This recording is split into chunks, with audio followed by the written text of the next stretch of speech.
footsteps and get a professor job if somebody will hire me soon. While we are waiting for my presentation to emerge, I do want to say that it was a great honor to follow Matt, and that I think a lot of the things that Matt is saying definitely complement some of the arguments we're going to make today. Talking about this question of why people keep doing it. All right, now we can start. I think that mic will come off. There you go. Oh yeah, I can do this too. So today I want to emphasize the importance of timing in understanding this phenomenon. And before we go forward, I think we need to review this story we keep hearing over and over again, which is everybody knows it's dangerous, and yet they keep doing it. And so this question of why they keep doing it, is really key to driving my own work over the last 4 or 5 years. And so I'm going to talk about some of the things that Matt did, and then go a little bit further and really emphasize the importance of timing.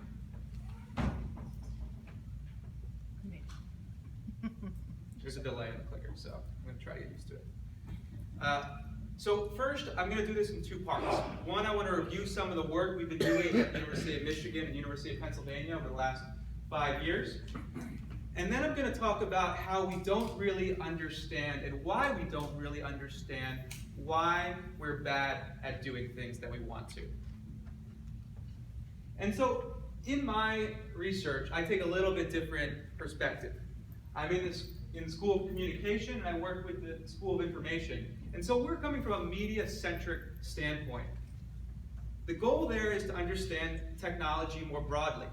And I think Matt does a great job of doing this too. It's not just a driving thing, right? It's something that's occurring more broadly, that's coming into the vehicle.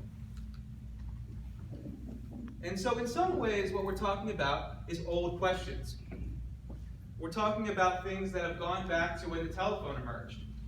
Did you know that when the telephone first came out, society was concerned that would ruin family life? It would ruin social conventions. And yet, here we still are.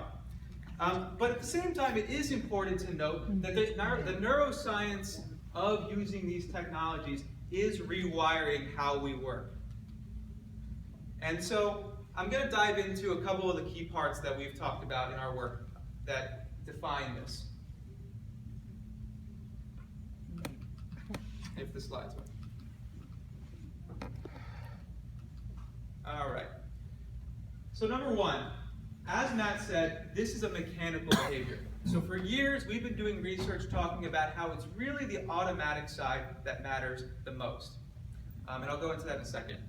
We're also talking about how we develop immersive or absorbing orientations with these technologies. And when we're immersed, different cognitive processes occur.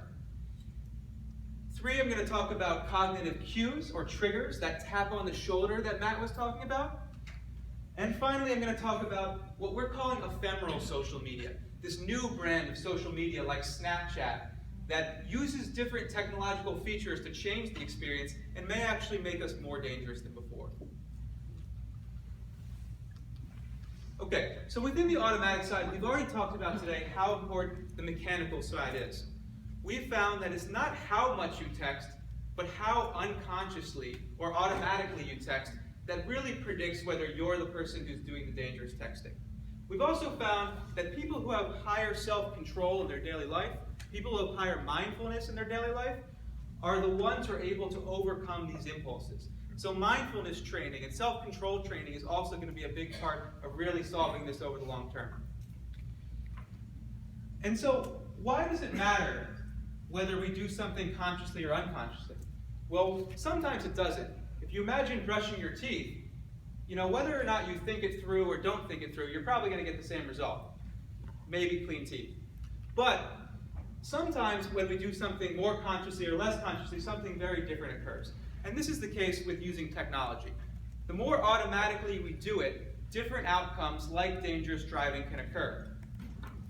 And then when you combine that with the idea that we get immersed in technology now, the idea that we get absorbed uncontrollably, and so we're automatically tapped in, and then we're immersed. The issue with that is that psychologists in cognitive psychology have shown that when you're immersed, you lose perception of time, and you lose spatial perception.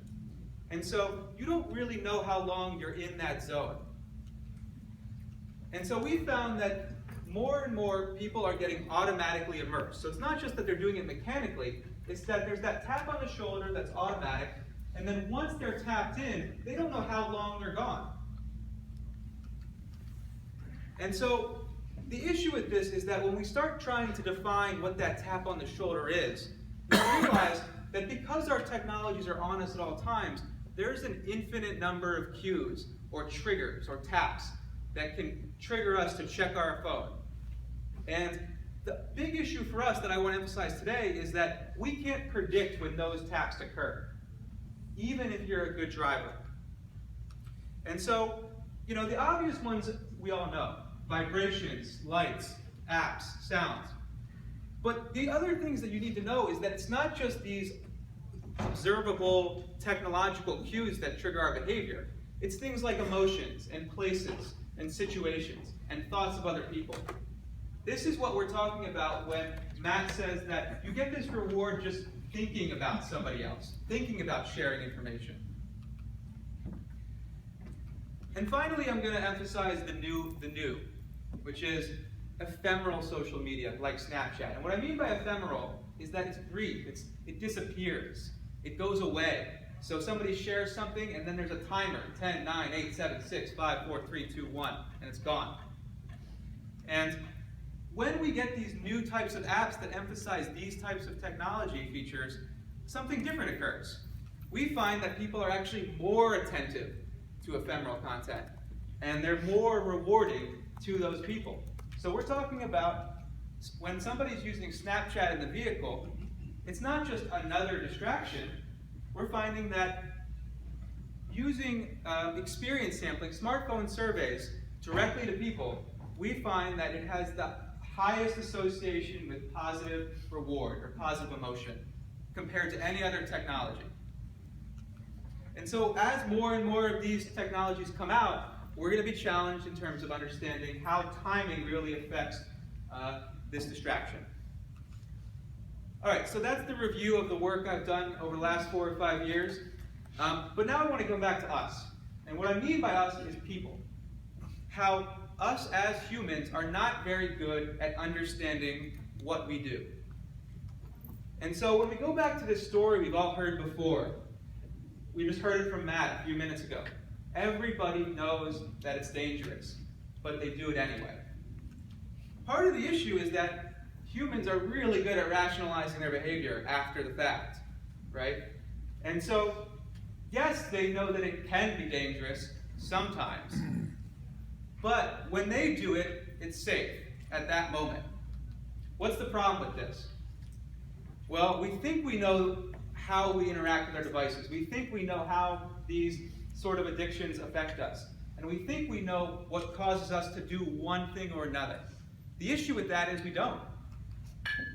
Research has shown that we're very poor at understanding the drivers of our own behavior. And so I want to emphasize a couple different cognitive biases, which is the term they use in psychology for biases that lead us astray in understanding our own behavior. One, we think we're a lot better at multitasking than we really are. Dave Strayer has some work looking at this. And I think it's important to really convince people that even if you think you're good at this, you're not. Nobody's good at it. Two, we're really poor at estimating risk.